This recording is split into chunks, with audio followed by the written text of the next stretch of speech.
Assalamualaikum warahmatullahi wabarakatuh. Innal hamdalillah nahmaduhu wa nasta'inuhu wa nastahdihi wa nastaghfiruh wa na'udzu billahi min shururi anfusina wa min sayyiati a'malina. May yahdihillahu fala mudilla lahu wa may yudlilhu fala hadiya lahu. أشهد أن لا إله إلا الله وحده لا شريك له وأشهد أن محمدا عبده ورسوله يا أيها الذين آمنوا اتقوا الله وقولوا قولا سديدا يصلح لكم أعمالكم ويغفر لكم ذنوبكم ومن يطع الله ورسوله فقد فاز فوزا عظيما. الحمد لله الذي بنعمته تتم الصالحات. ربنا آتنا من لدنك رحمة وهيئ لنا من أمرنا رشدا.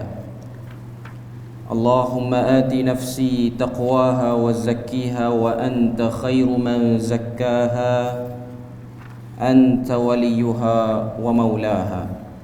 Alhamdulillah, syukur pada Allah Azza wa Jal kerana dengan rahmat dan juga limpah kurnia yang Allah Ta'ala berikan, dapat kita bersama pada malam ni. Pertamanya saya ucapkan terima kasih kepada pengurusi majlis selaku Tuan Imam di Masjid Al-Mu'minin. Ni pertama kali saya datang ke Masjid Al-Mu'minin, dan kebetulan kita punya kuliah pada malam ni bertepatan dengan masuknya semua orang Islam ke tahun baru Hijriyah 1444 Hijrah. Dan tujuan saya sebut ni pun bukan nak beritahu tentang ceramah kita ni sempena sambutan tu, sebab yang jelasnya sambutan ni dia, kalau dalam agama dia perlukan kepada arahan yang jelas daripada Allah Ta'ala dan Rasul. Maknanya kita tak boleh nak buat sambutan atas nama agama ikut suka hati kita. Kalau sambutan-sambutan umum atas nama pentadbiran tu cerita lain. Jadi sebelum pada masuk tentang tajuk kita pada malam ni, iaitu khurafat, tahyul dan mistik di alam Melayu. Tajuk ni ialah tajuk yang ramai orang suka dengar. Mungkin dengan sebab masyarakat Melayu kita ni dia ada hubungan yang kuat dengan tiga unsur ni, iaitu khurafat, tahyul dan mistik. Ini tiga benda. Nanti kita cerita. Okey, sekarang ni saya nak sebut sikit tentang bab tahun baru hijrah ni. Kebiasaan kita tengok sebahagian orang dia akan buat sikit sambutan. Tak kiralah sambutan tu bersifat peringkat tertentu, sama ada peringkat kebangsaan ke, peringkat negeri ke, peringkat sekolah ke, peringkat apalah. Okey. Macam kita sebut tadi, bila mana sambutan ianya perlukan kepada arahan yang jelas pada Quran. Sebab Melayu panggil sambutan, dalam bahasa Arab dipanggil al-Eid. Al-Eid ni maksud dia sambutan. Okay. Dan kalau kita tengok dalam hadis, Nabi kata selepas daripada Nabi sampaikan Islam, Nabi buka kota Mekah pada tahun ke-8 Hijrah, banyak orang masuk Islam. Pada waktu tu Nabi kata tidak ada lagi Eid, sambutan kepada orang Islam ni, melainkan dua, iaitu Eidul Adha dan juga Eidul Fitri. Sambutan-sambutan lain tu dia lebih kepada adat masyarakat. Tapi kalau dibuat atas nama agama, maka ia ialah satu benda yang perlu diberi perhatian, sama ada dia boleh ataupun tidak. Biasanya kita akan tengok bila mana bahas tentang sambutan tahun baru hijrah ni, yang ada nampak macam pakej agama ialah orang bercakap tentang doa awal tahun, akhir tahun. Inilah benda yang akan kerap kali berlaku. Dan orang akan kata tiap-tiap kali masuk tahun baru, inilah benda yang nak bercakap. Ya, itulah keadaan manusia. Kita tak boleh rasa. Ada sebahagian orang dia nak lari, dia kata bincang benda ni, bincang benda lain. Sebenarnya benda lain pun kita bincang, tapi kita tak sempat nak beritahu dekat orang yang soal tu. Semua benda kita bincang. Okey. Cuma tabiat manusia ni dia akan ada yang ingat dan dia akan ada yang tak ingat. Sebab tu Nabi dan Rasul ni dia datang silih berganti. Sepatutnya bila mana Nabi yang kedua datang selepas Nabi Adam, orang zaman tu dia kena kata tak perlu datang dah Nabi ni, Nabi dulu dah beritahu dah. Tapi sebab apa kena datang? Sampailah kepada Nabi akhir zaman. Sebab manusia ni dia ada tabiat lupa. Dia ada dua. Dia lupa, dia buat-buat lupa. Sebab dia memang nak buat benda yang dilarang tu. Itu tabiat manusia. Okey. Walaupun benda ni dah ada orang tahu, tapi kita nak juga sebut di sini. Okey. Bacaan doa awal tahun, akhir tahun. Mungkin kebanyakan orang dah duk share dah, bermula daripada semalam. Sebab hari ni ialah hari bertukarnya kita kepada tahun berikutnya. Okay. Pertama kalau tengok di mana asalnya bacaan doa awal tahun, akhir tahun, kita nak cek dari segi zaman. First, zaman Nabi dulu. Sebab kita ni agama ni dibawa oleh pihak yang paling sah, iaitu Nabi. Okay. Kita telusuri sejarah, kita tengok zaman Nabi benda ni berlaku tak? Exactly tak berlaku. Lepas tu kita pergi ke zaman seterusnya, zaman sahabat. Benda ni berlaku ataupun tidak? Okay. Ada riwayat mengatakan sahabat ada buat bacaan bila mana masuk bulan baru. Bukan tahun baru, bulan baru. Masuk je bulan baru, ada bacaan. Seperti mana yang diriwayatkan oleh Al-Imam Abu Daud dan juga oleh Al-Imam At-Tirmidhi.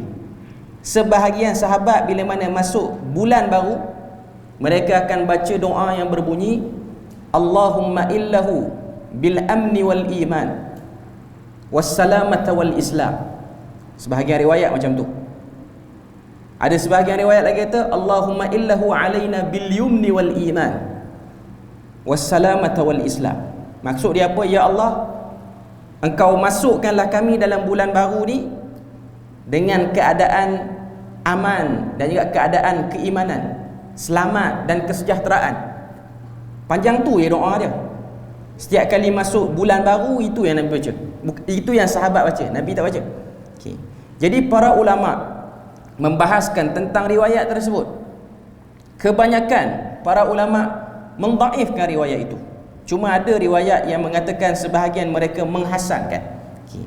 Cuma yang jadi isu, amalan bacaan doa awal tahun, akhir tahun yang dilakukan oleh masyarakat kita ni bukan bunyi dia macam tu.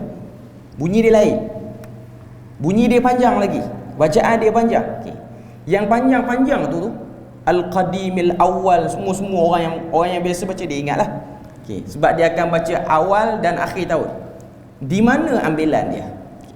Kalau kita tengok ambilan dia ataupun asal benda tu datang ialah daripada sebuah kitab yang bernama Majmu' Syarif. Kitab tu, kitab Majmu' Syarif ni telah diharamkan penyebaran dia di negeri Perlis, dalam fatwa negeri Perlis dah lama dah. Lebih pada 10 tahun dah. Maknanya tentang apa yang ada dalam kitab Majmu' Syarif. Okay.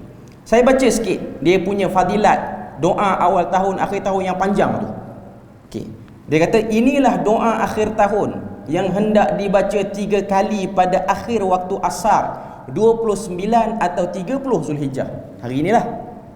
Sesiapa membaca doa ini pada waktu tersebut, syaitan akan berkata, susah bagiku dan sia-sialah pekerjaanku pada setahun ini kerana dibinasakan dengan akibat membaca doa-doa ini.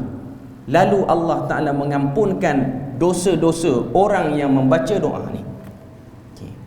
Pertama kita kena tahu teks doa ini dan fadilat doa ini tidak dapat disahkan.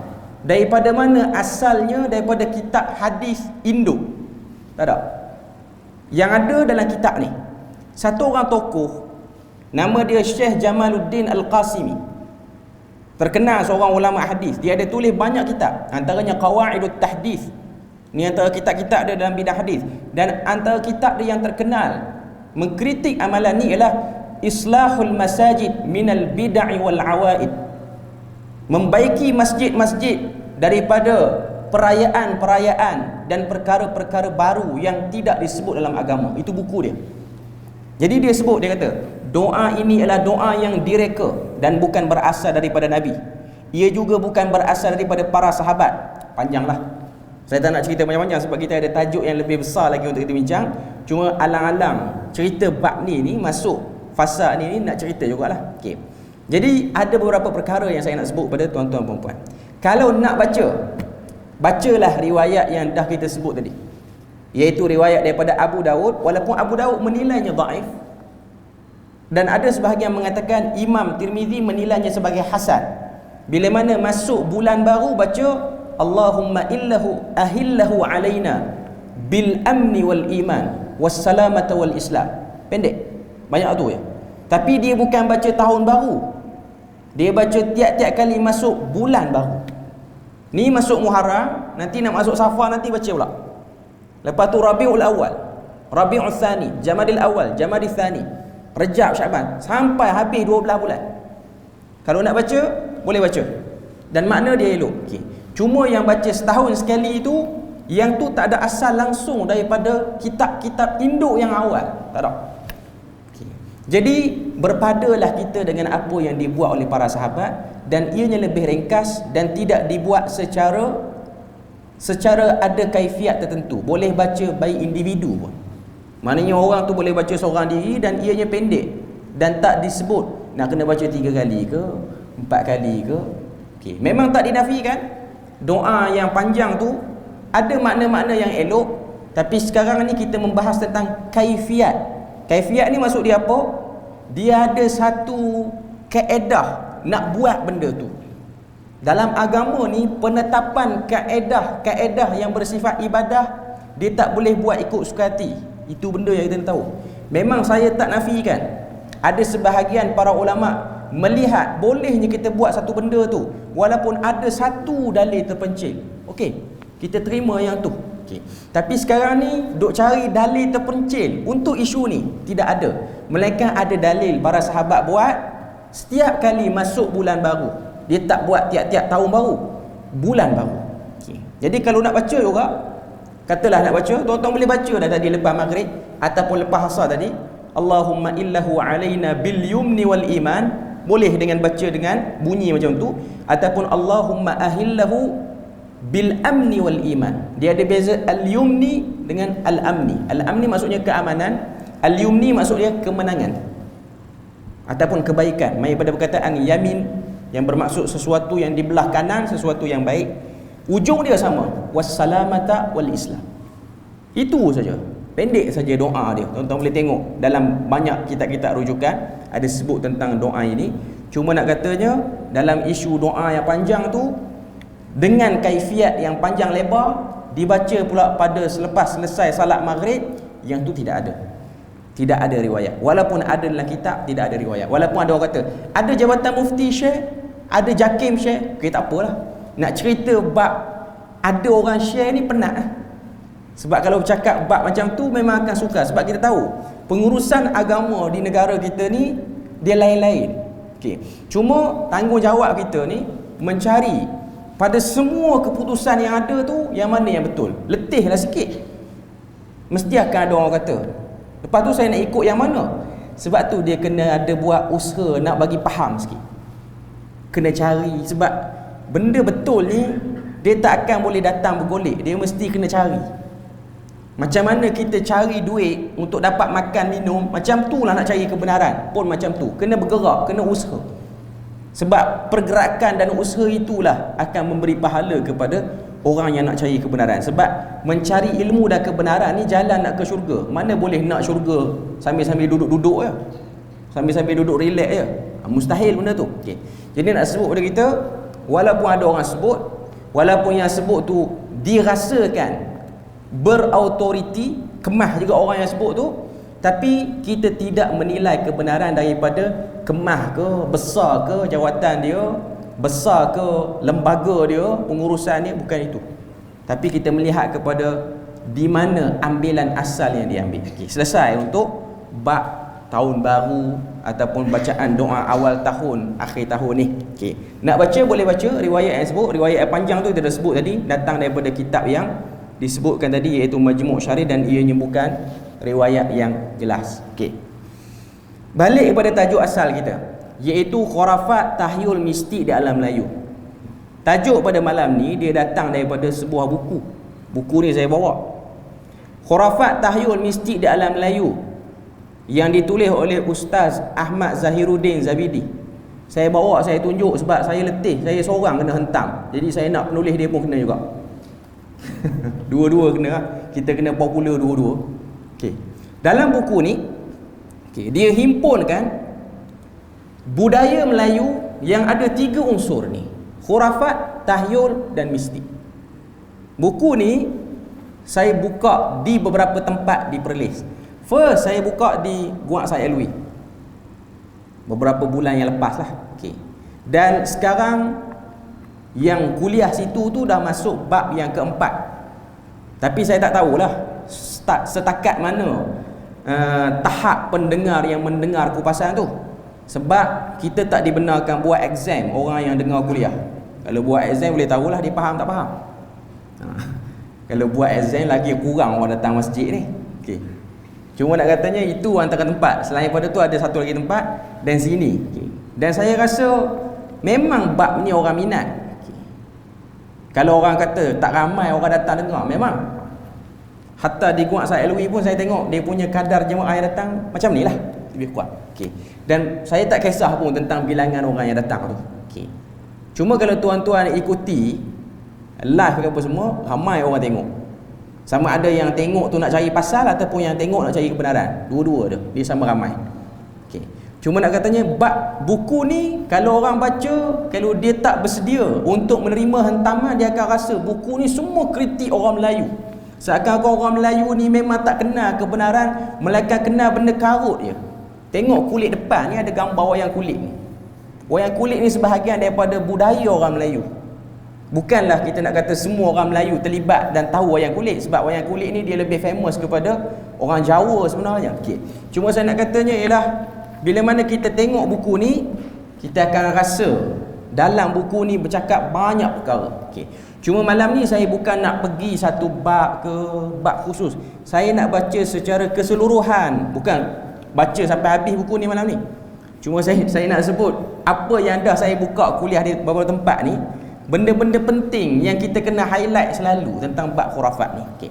Pertama saya nak sebut kenapa buku ni ditulis. Dia kena ada sebab. Okay. Dan saya dah tertarik daripada peringkat awal lagi buku ni ditulis. Ada 4 sebab penulis dia tulis buku ni. Pertama dia kata sikap orang Melayu ni mudah percaya apa saja kisah, cerita, riwayat, hikayat yang ada unsur ajaib, yang ada unsur ghaib. Itu sifat bangsa kita. Cerita-cerita yang ada unsur terkejut, tergempak ni apa semua memang kita minat.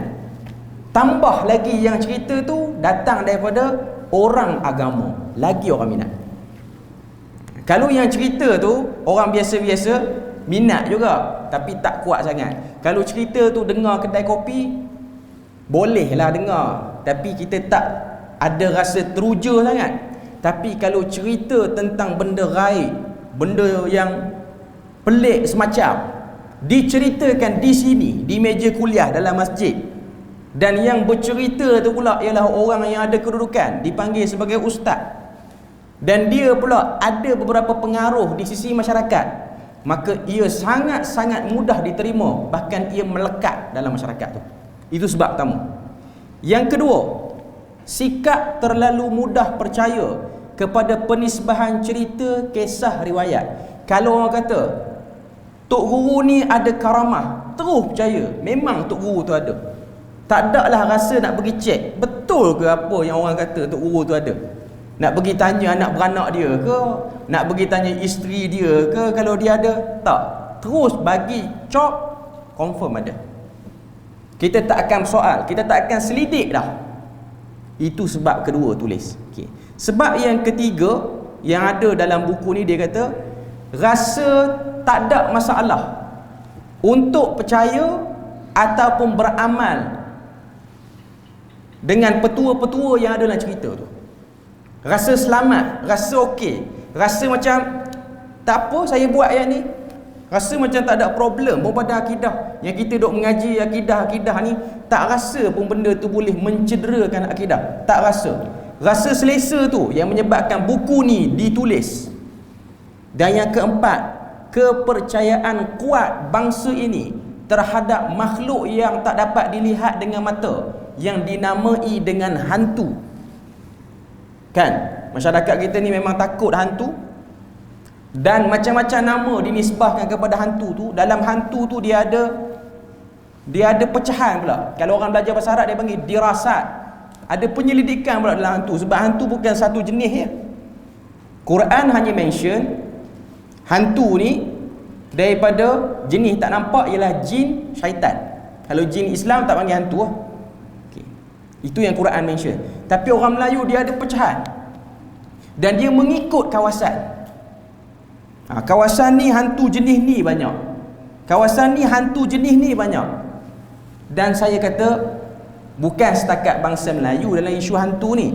Isu hantu ni orang Eropah pun ada, orang Cina ada, orang India pun ada, orang duduk dalam hutan pun ada, orang duduk tengah bandar ada, orang yang telah membangun negara yang maju di dunia.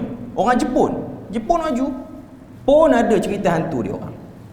Nak kata apa? Hantu universal. Cuma hantu Melayu lah yang paling miskin. Sebab kalau tuan-tuan tengok, hantu Melayu ni semua pakai baju tak cantik. Hantu Eropah dia pakai baju kot, ada tie lagi. Hantu Cina pakai jubah, macam jubah imam, walaupun ada khat Cina dia kat depan tu.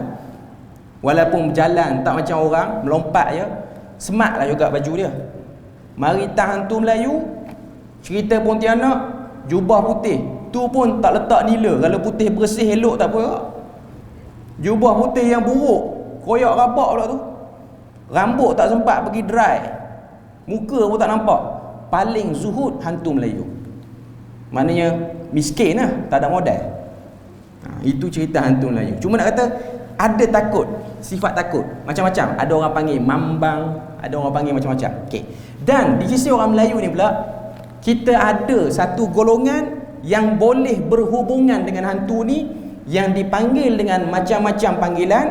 Antaranya bomoh, antaranya dukun, antaranya pawang, poyang, segala-gala macam nama lah yang diletakkan kepada mereka, yang boleh berinteraksi, berhubung, membuat apa-apa urusan dengan makhluk yang dinamai dengan hantu.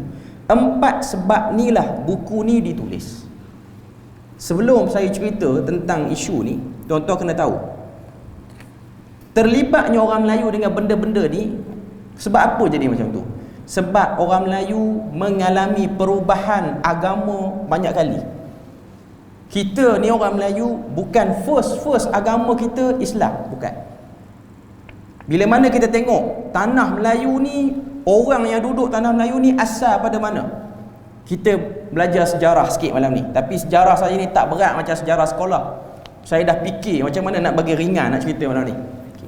Orang-orang yang duduk di dataran tanah Melayu ni ataupun Nusantara ni, yang kita tengok rumpun Melayu keseluruhannya, Nusantara ni masuklah Indonesia, masuklah sebahagian Thailand, tak semua, sebahagian Thailand, masuk juga sebahagian daripada Laos, Filipina, apa-apa semua tu, masuklah Indonesia sampai ke Borneo, apa-apa semua ni. Yang first datang duduk di tanah kawasan ini dikatakan orang yang berhijrah daripada tempat lain, bukan dia beranak sini. Mereka tu daripada mana? Mereka tu dikatakan di sisi ahli sejarah, macam-macam pandangan ahli sejarah, mereka ini adalah orang-orang yang datang daripada tamadun Indus. Tamadun Indus ni tamadun India lah, dekat Sungai Gangga tu, di India hari ni.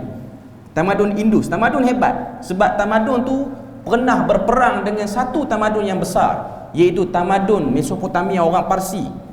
Indus hampir kalah dan akhirnya mereka berhijrah sampai ke kawasan ni. Sebab tu kalau kita tengok, kata apa? Dia ada istilah nak menetapkan DNA Melayu ni daripada mana. Orang Melayu berasal daripada satu suku ni, first Melayu pertama sekali. Kalau orang belajar sejarah Arab, dia panggil Arab yang awal sekali ialah Bani Qahtan. Ini awal sekali. Sebab tu kalau kita tengok orang-orang Arab yang Qahtani ni ialah Arab tulen, tak bercampur dengan mana-mana bangsa.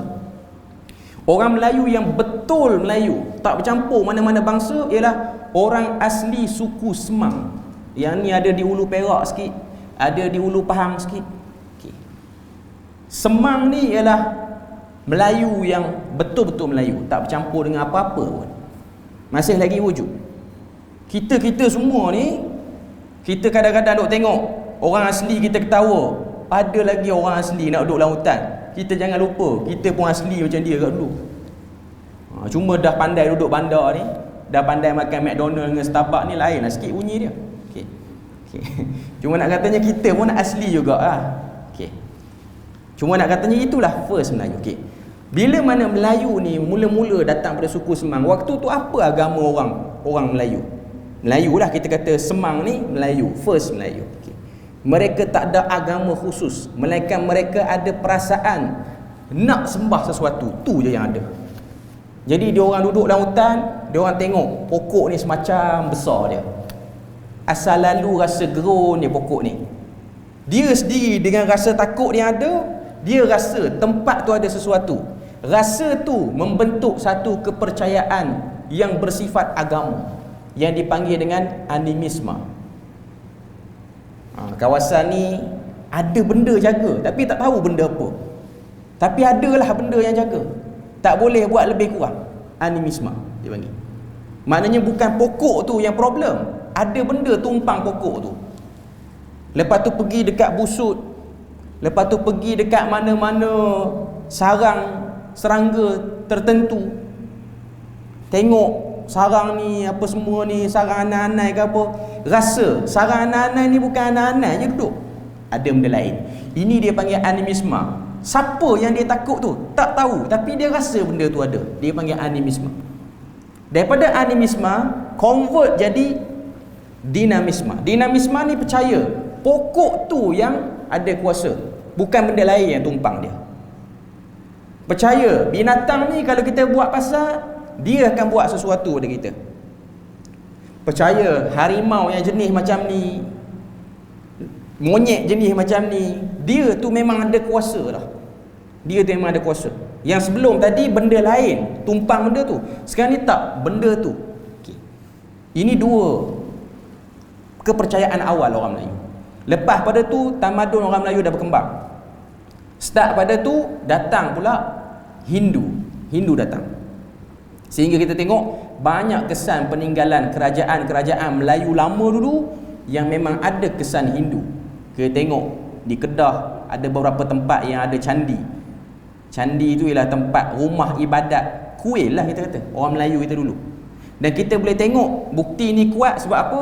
Sebab masih lagi ada orang Melayu yang beragama Hindu di Nusantara ni, iaitu di Bali hari ni.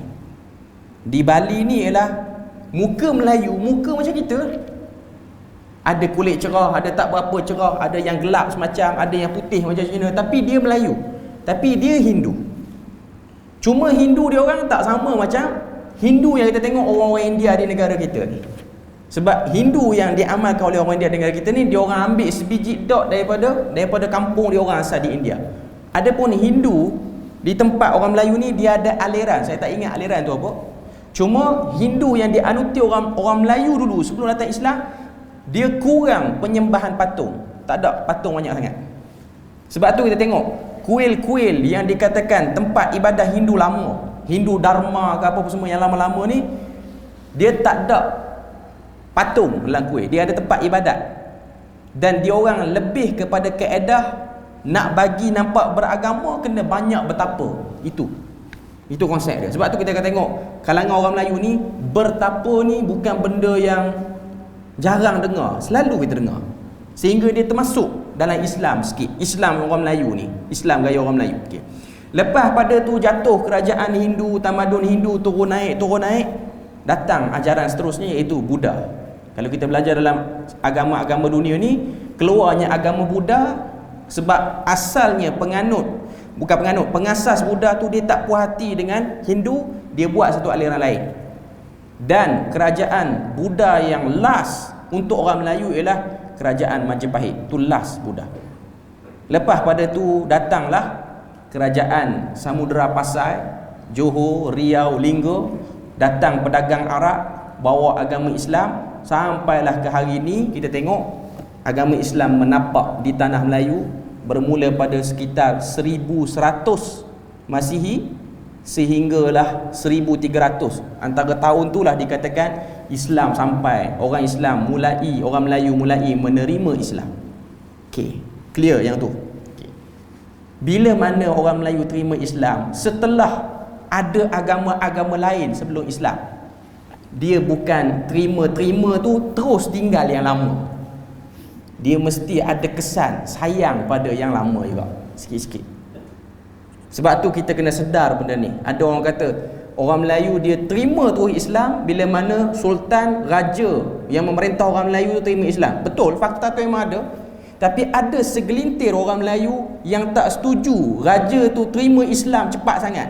Jadi dia orang ni takut nak lawan raja, sebab memang sifat orang Melayu ni nak derhaka pada raja jangan sekali. Cuma kita tak setuju, kita buat diam-diam. Itulah budaya orang Melayu. Dia tak suka, depan macam suka, belakang tak cukup tanah dia bagi kita. Itu normal. Sifat tu diwarisi turun-temurun sampai sekarang. Sebab tu tuan-tuan tengok di dalam pekerjaan, pentadbiran, tak puas hati dengan bos, tak kata depan-depan. Buat grup WhatsApp, semua staf ada, bos orang yang tak ada. Kutuk bos dalam tu. Tapi bila mana sampai arahan, okey, yes bos. Tapi dalam grup satu lagi, apa punya mangkak bos hari ni, tak suka, tak nak lawan depan-depan. Itu normal. Jadi dia tak suka dengan ajaran Islam ni, tak naklah tolak Islam tu depan-depan raja. Tapi buat pakatan lain ataupun buat satu kaedah yang kita ni Islam, tapi ambil lagi sikit-sikit. Dan benda tu dia makin lama makin menipis, makin lama makin menipis. Tapi still ada sampai sekarang. Walaupun benda tu nampak macam biasa, tapi dari segi pengajian ilmu akidah, dia boleh mencederakan akidah orang Islam secara keseluruhan kalau masih lagi nak kekal dalam kaedah macam tu.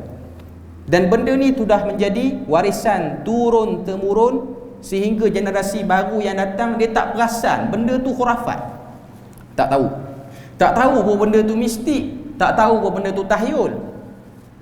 Duk buat sampai sekarang. Dan bila mana duk buat tu, tak rasa benda tu salah. Sebab melihat benda tu sebagai bahagian pada agama pula. Okey. Jadi itu sedikit sebanyak gambaran daripada apa yang dalam buku ni. Okey. Dalam buku ni, kalau kita tengok, kalau kita nak cari beli tengok, penulis hafizahullah taala, dia ada letak beberapa bab sebelum dia nak definisikan khurafat tu apa, tahyul apa, mistik apa. Saya tak nak bahas tentang maksud khurafat, tahyul, mistik tu. Di awal buku ni dia cerita alam gaib ni sengaja Tuhan jadikan kita orang Islam kena beriman, sebab nak tengok kita beriman takat mana. Ada orang dia tolak terus benda yang dia tak nampak, yang ni akan bagi problem pada iman dia. Ada orang dia tambah-tambah pula dalam benda gaib, iaitu masyarakat kita. Masyarakat kita dia tak tolak benda gaib, sebab memang dalam Hindu ada unsur gaib, dalam Buddha ada unsur gaib, dalam Islam pun ada unsur gaib. Cuma unsur gaib yang diimani oleh sebahagian orang Melayu yang terlibat dengan khurafat, tahyul, mistik ni, dia serak daripada Hindu dan Buddha lama. Sebab tu saya kata kepercayaan tentang hantu tu ada dan wujud. Sebab kalau kita belajar dalam agama Buddha ni dia ada kitab suci. Dalam kitab suci dia orang, dia ada satu bab dalam kitab suci dia, nama dia Peta Vatu. Peta Vatu tu maksud dia apa? Himpunan hantu-hantu yang perlu dibuat hubungan kerjasama dengan dia. Itu yang dipercayai oleh Buddha hari ni pun. Tapi tinggal lagi dia orang buat ataupun tidak. Orang-orang Cina Buddha yang tua-tua, yang lama-lama mungkin dia buat. Yang muda-muda, yang moden, mungkin dia orang tak buat. Dia macam kita lah. Kita orang Melayu ni pun, orang-orang Melayu Islam ni, yang muda-muda ni dia tak berapa nak ambil tahu sangat dah benda-benda macam ni. Dia yang Bromo, yang fasa-fasa 50-an, 60-an, mungkin take serius lagi isu-isu macam tu. Okay. Cuma nak katanya dalam agama Buddha dia ada. Cuma saya tengok teks dalam agama Buddha tu, antara hantu yang ada ialah hantu yang dikatakan sukakan kepada darah perempuan beranak. Ni dalam Melayu dia panggil apa? Hantu penanggal. Kepala saja ada, lepas tu urat perut tergantung. Dalam Buddha ada, dalam Melayu ada. Dan Melayu buat cerita pun. Cuma nama lain-lain. Kita orang Semenanjung panggil penanggal, orang Sabah Sarawak panggil balan-balan. Sama aja, spesies yang sama. Tapi adakah ia betul wujud? Wallahu alam. Kita kata syaitan tu memang ada. Tapi penamaan ni bergantung pada bangsa tu. Okey. Jadi nak sebut pada kita bahawasanya serapan daripada ajaran lama itu antara sebab benda tu ada dan wujud. Dan benda macam ni normal kepada semua manusia. Kita baca Quran, kita tengok bagaimana sebahagian Nabi dan Rasul bertembung dengan umat dia. Antaranya ialah Nabi Saleh. Bila mana Nabi Saleh ni Tuhan utus kepada kaum Samud. Kaum Samud ni hebat. Kaum Samud ni macam-macam kehebatan, kemajuan dia orang boleh buat. Bila mana Nabi Saleh kempen tauhid, apa dia orang sebut, kita boleh tengok dalam surah Hud. Dia orang kata kepada, kita boleh tengok dalam surah Fussilat pun, dia orang kata pada Nabi yang bawa tauhid tu, dia kata istahabbul ama. Tuhan kata mereka lebih sayang untuk menjadi buta berbanding mendapat hidayah. Nak kata apa dia? Orang kalau dia buat satu benda tu menjadi okey, tak ada masalah, dia sayang nak tinggal benda tu. Contoh, saya bagi contoh straight to the point. Orang yang biasa jumpa bomoh, setiap apa yang dia pergi jumpa bomoh tu menjadi. Contoh, dia minta pelaris kalau dia menega, jadi untung kedai dia. Dia sakit, dia pergi berubat, kebah, hilang sakit dia. Orang-orang yang macam ni, dia jumpa bomoh, dia tak akan rasa nak stop jumpa bomoh. Sebab apa yang dia hajati, apa yang dia nak jadi, boleh. Sama macam keadaan musyrikin Mekah, bila mana Nabi kata jangan sembah berhala. Berhala ni tak betul.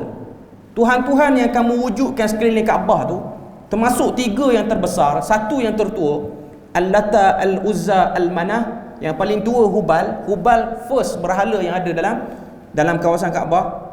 Bila mana Nabi kata yang ni semua tak betul, yang ni semua tak boleh guna, apa jawapan musyrikin Mekah? Dia kata, tengok Muhammad, elok kita sembah berhala, kita minta pada berhala ni supaya menega kita elok. Bila mana kita sembah, perniagaan kita elok. Kita minta pada berhala ni, kita kahwin tak dapat anak. Tiba-tiba Muhammad kata tinggalkan. Mana boleh, sekarang ni duk buat jadi ni. Duk buat jadi. Itu masalah dia. Itu masalah tak boleh tinggal, sebab segala apa yang sedang berlaku membuahkan hasil yang diingini. Sebab tu benda yang sama saya jumpa banyak orang bila mana kita cerita bab ni. Kita kata haji janganlah jumpa bomoh. Dah pergi haji pun, pergi umrah, sedekah, datang masjid, tapi dia ada sikap dia suka. Dia kata saya ikhtiar je. Saya bukan buat benda-benda khurafat, saya ikhtiar. Tapi cara dia ikhtiar tu salah. Walaupun jadi Quran jawab dengan detail bab ni. Surah Fussilat, Allah Ta'ala kata jangan tertipu dengan menjadinya satu benda yang salah. Jangan tertipu. Sebab tu saya suka beri contoh yang mudah. Tuan-tuan tengok, ada orang kerja halal, ada satu orang lagi dia kerja haram, dia curi. Yang ni dia bekerja halal, masuk keluar office dapat gaji hujung bulan. Yang ni dia mencuri. Tiba-tiba orang mencuri kata, saya rasa mencuri tak salah. Sebab apa? Sebab duit yang digunakan oleh orang yang bekerja dengan duit yang saya guna daripada hasil mencuri ni, bawa pergi kedai, laku dua-dua. Jadi curi tak salah, sebab duit curi pun orang yang jual tu terima, duit yang gaji ni pun orang tu terima. Jadi tak salah mencuri. Tak, mencuri tetap salah. Walaupun keputusan akhir dia, apa yang kamu dapat daripada kerja tu boleh merealisasikan keinginan. Orang mencuri, dia dapat duit, dia beli susu anak, anak dia minum, kenyang. Sama dengan yang kerja, dua-dua. Dia beli makan pun kenyang. Tiba-tiba dia buat satu kesimpulan, mencuri tak salah. Sebab duit-duit yang kami dapat pada mencuri pun boleh mengenyangkan kami duit tu laku, mata wang dia tak susut, nilai dia tak susut, bahkan kami tengok mencuri lagi cepat dapat duit daripada kerja elok. Jadi mencuri tak salah. Itulah keadaan dia sebenarnya. Saya nak beritahu dah tuan-tuan. Okey, yang pasal isu perbomohan dia ni, itulah. Bila mana kita kata salah, dia kata tak ada problem apa. Okay. Sebab dia tak nampak apa perbezaan antara dua tu. Okey. Itu yang saya boleh gambarkan pada malam ni. Okey. Masa yang ada ni saya nak sebut banyak benda. Okey. Sekarang saya skip lah beberapa perkara, saya nak sebut benda ni. Benda ni yang penting. Penulis dalam bab yang ketiga buku ni, sebab malam ni kita bukan nak bahas buku satu persatu. Kuliah akan datang baru kita boleh pergi satu. Yang ni saya nak sebut supaya tuan-tuan nampak dekat mana garangnya, cengihnya buku ni. Sebab tu saya kata kalau orang Melayu ni dia rajin baca buku ni antara yang kena bakar awal. Tapi nasib baik tak rajin baca buku, jadi buku ni orang boleh jual, laku elok juga. Sebab beli simpan, tak dalam rak. Siapa baca? Entah generasi mana, generasi yang lepas tu tak baca. Okay. Dalam buku ni penulis dia kata 8 keadaan orang Melayu ni dia kekal dengan khurafat. Yang pertama, perubatan, berubat. Bila mana dia sakit, dia nak berubat, dia terjerumus dalam khurafat, tahyul dan mistik bila mana dia sakit. Sini dia bawa 2 poin. Saya baca sikit. Dia kata, sebelum Islam datang ke alam Melayu, orang Melayu sudah arif dalam beberapa perkara, antaranya perubatan. 2, perubatan cara herba, perubatan cara mengurut. Ni kepandaian orang Melayu. Tengok pokok ni, tahu dia boleh ubat apa. Rebus, dia punya air rebusan ni untuk sakit apa. Tu kearifan orang Melayu. Ini dia panggil ilmu herba, herbalis. Yang ni tak salah, tak ada apa-apa problem, tak syirik, tak khurafat pun lagi. Okay. Cuma yang jadi khurafat dia dekat mana? Bila mana nak ambil herba tu, nak petik daun tu, kena baca mantra ni. Situ problem dia. Lepas tu nak letak herba ni, nak rebus, bukan boleh rebus hari suka hati, kena rebus hari ni, pukul sekian, kena pakai tungku kaki 3, dapur elektrik ke apa-apa semua tak jalan. Kaifiat tu sebab apa? Dia kata sebab pengeras dia macam tu. Itu dia punya ayat dia. Jadi pengeras itu, siapa yang mengeraskan benda tu? Yang mengeraskan benda tu hantu syaitan yang duk bisik di telinga pengamal tu. Ini benda normal, perkara yang biasa. Okay. Sebab tu ada orang dia disesatkan kerana ayat Quran. Contoh, saya sebut contoh pada tuan-tuan puan-puan, macam mana jin syaitan ni dia sesatkan kita. Ada satu orang pengamal perubatan tradisional, dia kata dia pandai halau jin syaitan. Memang Nabi ajar pada kita, ada ayat-ayat tertentu ni kalau baca syaitan akan lari, antaranya ayat kursi. Cuma dia ni lain sikit. Dia kata saya dapat amalan ni lain sikit sebab satu hari saya pernah didatangi satu orang pesakit ni jin duduk dalam badan dia. Saya bercakap baca ayat ni, tak nak keluar jin tu. Sehingga jin tu kata, aku akan keluar selepas kamu baca Qul huwallahu ahad 3 kali, aku keluar. Dia baca 3 kali, keluar jin tu. Okay. Lepas pada tu dia pun jadikan sebagai amalan. Bila mana orang kerasukan jin, dia akan baca Qul huwallahu 3 kali. Okay. Sekarang ni saya tanya dekat tuan-tuan puan-puan, salah ke baca Qul huwallahu kalau orang tu kena masuk jin? Secara umum, salah ke tak? Tak salah baca ayat Quran, tak salah. Salah dia di mana? Salah dia dengar kata jin tu. Tu yang salah. Jin tu ajar dekat dia, baca 3 kali. Yang Nabi ajar dia tak ambil, dia ambil yang jin ajar. Jin sesatkan dia bukan ayat marang kerapu, bukan tu, ayat Quran je. Jin yang ajar dekat dia, bukan Nabi. Yang Nabi ajar belambak yang ulama tulis tu, dia tak ambil yang tu. Dia terus jadikan sebagai amalan dia, petua dia. Sebab tu orang dia jadi keliru situ lah. Dia jadi keliru di situ. Yang jadi problemnya situ. Dia tak kata dia salah sebab dia sedang baca ayat Quran. Okey.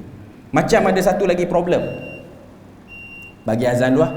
Okey, bagi azan dulu. Okey, kita sambung sikit lagi. Contoh yang saya bagi tadi, dia jadi keliru bila mana dia amal benda tu daripada arahan jin, dan jin tu mengarahkan dia menggunakan ayat Quran. Okay, itu problem dia. Dia tak arah guna ayat lain. Okay. Yang kedua dalam bab perubatan dan ikhtiar ni ialah benda-benda yang dijadikan sebagai tangkal dan azimat. Ada orang hantar satu poster lah dekat saya. Poster ni daripada satu page FB. Page FB ni nama dia Ustazah Aisyah Farid BSA. Saya kena sebut sebab ramai orang duk share. Okay. Dia ada buat satu poster. Poster dia tulis, menulis kata Bismillah dan Ar-Rahman, iaitu menulis perkataan Bismillahirrahmanirrahim dalam bahasa Arab sebanyak 113 kali tanpa ada baris, tanpa harakat. Maknanya tulis huruf saja. Bismillahirrahmanirrahim, tak ada baris, tak ada sabdu, tak ada apa. Tulis tulisan tersebut, kertas tu disimpan, kertas tu tulis sampai 113, letak dalam dompet. Apa akan dapat pada dia? Dia tak akan terkena apa-apa keburukan selama mana kertas tu ada. Guna Bismillahirrahmanirrahim. Tapi syarat dia tak nak ada baris. Okay. Perbuatan macam ni boleh ataupun tidak? Pertama, macam kita sebut, asas kaedah dia, ada tak asal perbuatan ni daripada para nabi dan sahabat? Confirm tak ada. Okay. Bahkan ada larangan. Nabi kata, man 'allaqat tamimah faqad asyrak. Siapa-siapa yang menggantung tangkal. Tangkal ni kertas yang digulung, kain yang diikat, pintalan-pintalan tertentu, gantung dia dekat kepada kesyirikan, kata Nabi. Okay. Jadi perbuatan ni tak ada asas. Tak boleh blok satu orang daripada keburukan kalau buat benda ni. Andai kata jadi, ini problem dia. Buat tu jadi. Buat jadi bukan petanda benda tu betul. Sebab tu banyak orang dia pergi jumpa bomoh siam. Bomoh siam bukan Islam, Buddha.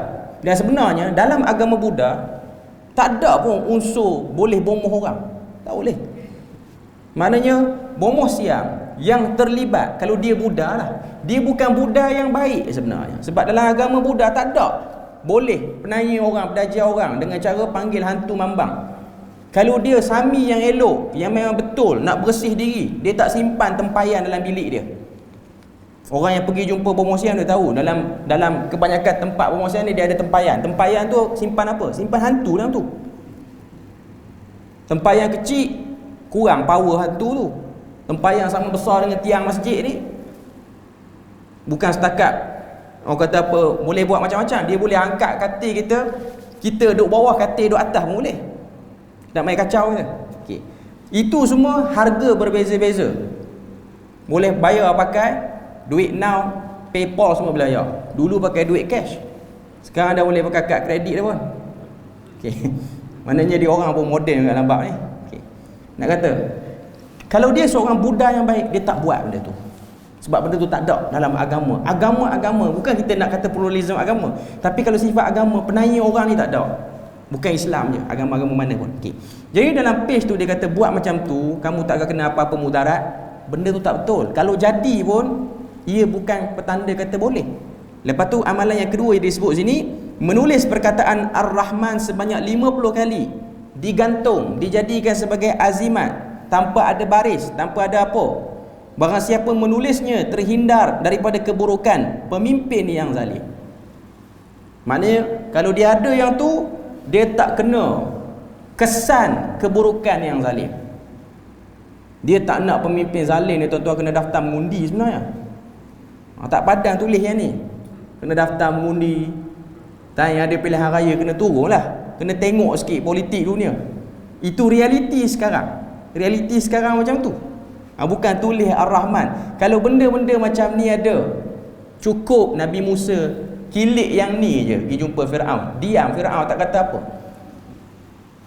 Bercakap depan Fir'aun tak cukup seorang, tambah lagi Nabi Harun ketegak macam tu kat Fir'aun.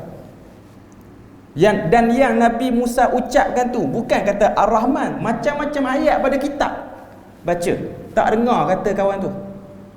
Maknanya ini hanyalah rekaan semata-mata. andai kata jadi pun dia bukan indikator, dan itu bukan cara kita orang Islam ambil amalan dalam agama.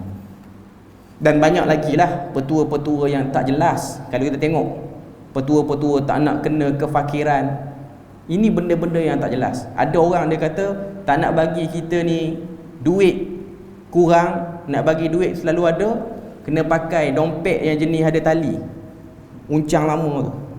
Sebab apa? Sebab kalau toyo tengok, dia takut kepala dia tersepit situ. Toyo ni ialah hantu yang paling bodoh dalam kategori hantu Melayu. Sebab tu bayaran dia pun murah. Kan? Pertama, uncang ni tempat simpan duit orang zaman dulu. Orang zaman dulu baju tak ada poket. Dia orang pakai tali pinggang. Tuan-tuan tengok cerita Piramli lama-lama kan. Yang jenis ada tali pinggang kat tengah ni, ataupun orang Melayu kita ni dia pakai sampit. Dia kilas dalam tu lah. Jadi kalau beg duit moden ni dia payah nak kilas, dia kena pakai uncang. Tu pun zaman dulu bukan orang ada duit sangat. Okay. Dan kita tengok, kalaulah amalan tu ada, tak ada sahabat miskin, semua kaya. Tapi ada cerita sahabat miskin tak makan bahari. Bahkan Nabi yang duk naik jumpa Tuhan Isra' Mi'raj tu pun banyak hari tak makan pada hari makan. Jadi benda-benda seperti ni tak lebih daripada sangkaan semata-mata. Okay. Nanti kita akan sebutlah, ada kesempatan akan datang. Cuma saya nak kata je, kalau kita rasa selesa dengan benda macam tu, kita kena cepat-cepat cek balik akidah kita terhadap isu ni. Sebab benda ni ialah benda yang betul boleh mencederakan akidah. Jelas boleh mencederakan akidah. Islam tak berdiri di atas benda-benda yang bersifat kebetulan, magic macam ni, bukan. Islam mengajar penganutnya untuk berusaha hidup, tapi dalam masa yang sama ada tawakal kepada Allah Azza wa Jalla. Jadi saya rasa setakat tu ialah kot, saya tak nak lama-lama sangat pada malam ni. Okay. Tapi saya dah, orang kata apa yang saya hajatkan untuk cerita pada malam ni, saya rasa dah sampai, dah clear isunya. Isu di mana, kenapa buku ni ditulis, kenapa bab ni masih lagi perlu dibincang, kerana ada sifat selesa dan tak ada masalah berpegang dengan amalan-amalan yang tak jelas. Cuma nak bahas amalan satu tu tak padatlah dengan satu kuliah, dia kena panjang, dia kena berkala. Okay. Jadi setakat itu saja. Moga Allah Ta'ala beri pada kita rahmat berkat, Allah Ta'ala beri pada kita kekuatan untuk menjaga akidah, supaya akidah kita tu sentiasa berada dalam keadaan baik. Subhanakallahumma wa bihamdik, asyhadu an la ilaha illa anta wa astaghfiruka wa atubu ilaik. Wassalamualaikum warahmatullahi wabarakatuh.